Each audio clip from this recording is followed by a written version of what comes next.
สวัสดีครับผมวิลลี่มิลาชนะครับวันนี้เราพามาชมงานติดตั้งในรถ New Toyota Fortuner นะครับกับ Tuner TV Digital ของ Asuka นะฮะ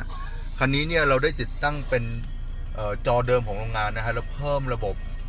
เขาเรียกว่าปลั๊กสำเร็จรูปนะฮะเพิ่มเป็น Tuner TV Digital นะทีวีสดนะฮะเป็นของ Asuka ในรุ่น HR 600นะฮะ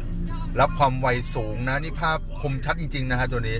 นะฮะแล้วก็เขาจะมีรีโมทแถมให้อีกตัวหนึ่งนะครับใช้ในการปรับเปลี่ยนเลือกช่องได้นะฮะเลือกช่องจากรีโมทได้เลยนะฮะแล้วอย่างพิเศษอย่างคือสามารถดูไฟล์เพลงไฟล์หนังนะฮะที่โหลดใส่ USB หรือ external hard disk นะฮะมาชมได้ด้วยลองเข้าไปเล่นเลยนะ MKV ฮะไฟล์ไฮเดฟต่างๆนะฮะมาเล่นบนหน้าจอได้เลยครับภาพคมชัดจริงๆฮะแล้วคันนี้เราได้ติดตั้งเป็นจอทีวีเพดานด้วยครับจอทีวีเพดานเป็นของ Alpine นะฮะเป็นจอเพดานบนหลังคานะฮะดูเรียบร้อยสวยงามนะครับภาพเชื่อมโยงหน้ากับหลังครบเลยนะภาพสวยจริงๆฮะแล้วก็ดูได้ทั้งหน้าและหลังครับนอกจากนี้นะฮะคันนี้เนี่ย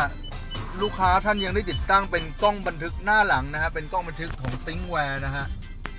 เป็นกล้องในรุ่น 770 นะฮะตัวนี้เนี่ยเป็นชิปแบบ A7 เลยนะฮะแล้วก็ตัวประมวลผลเนี่ยเซนเซอร์เป็นของ Sony เลยนะฮะ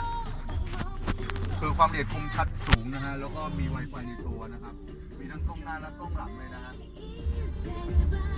สามารถเชื่อมโยงระบบภาพขึ้นไปดูที่โทรศัพท์มือถือได้เลยนะครับ